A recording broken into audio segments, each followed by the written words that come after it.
what of giving dawah to one of our Hindu brothers and sisters? As far as dawah to Hindus are concerned, again the same master key. Surah Imran, chapter 3, verse number 64.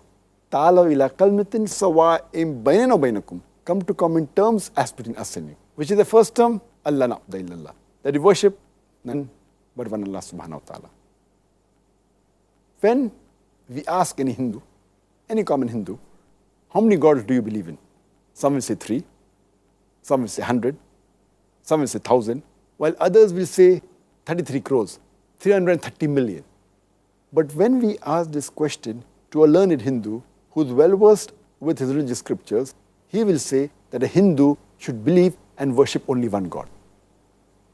But the common Hindu, he believes in the philosophy of pantheism. Pantheism means the common Hindu believes that everything is God. The tree is God, the sun is God, the moon is God, the human being is God, the snake is God. What we Muslims believe, that everything is God's, G-O-D with an apostrophe S. Everything belongs to God. The sun belongs to God, the moon belongs to God, the tree belongs to God, the human being belongs to God, the snake belongs to God.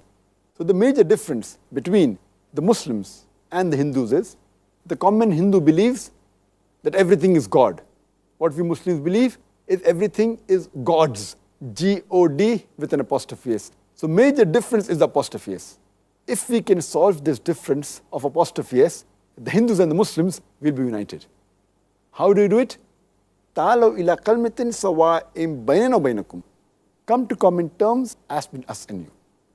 When we read the religious scriptures of the Hindus, it's mentioned in the Chandogya Upanishad, chapter number 6, section number 2, verse number 1.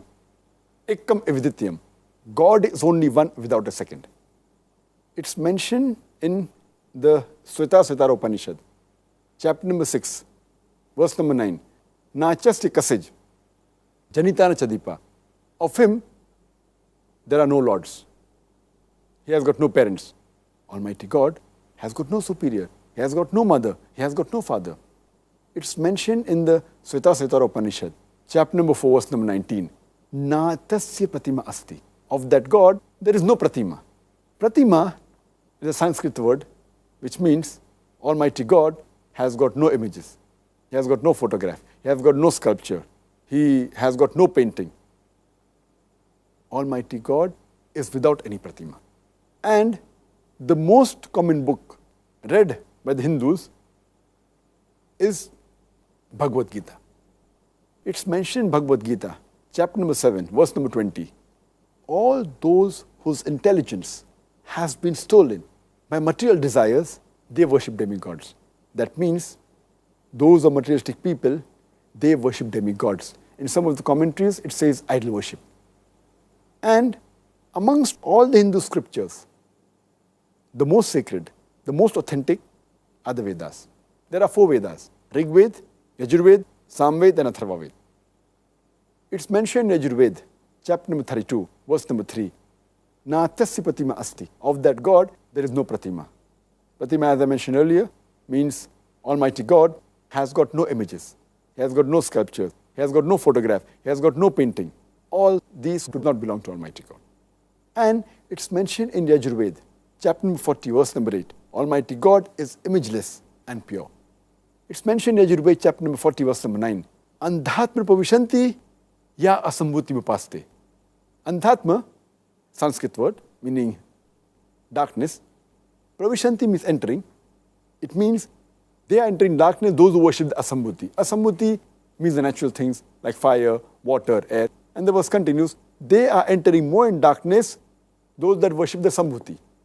Here, sambhuti means the created things like table, chair, idol, etc.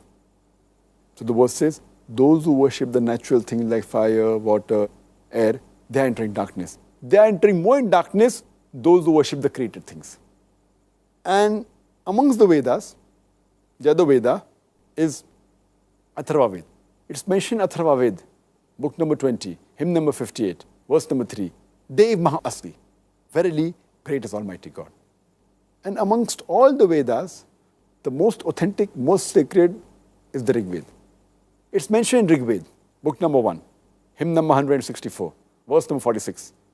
Ekkam Satya Vipra Bahuda Vedante. Truth is one, God is one, but sages call him by a variety of names. That means there are various attributes given to Almighty God. And in Rig Veda alone, in book number 2, hymn number 1, there are no less than 33 attributes given to Almighty God. It's further mentioned in Rig Veda, book number 8, hymn number 1, verse number 1, March Dinadi Sansad. Worship him alone, the one true God. It's mentioned in Rig Veda, book number 6, hymn number 46, verse number 16. Ya ek it mushtihi. There's only one God, praise him alone.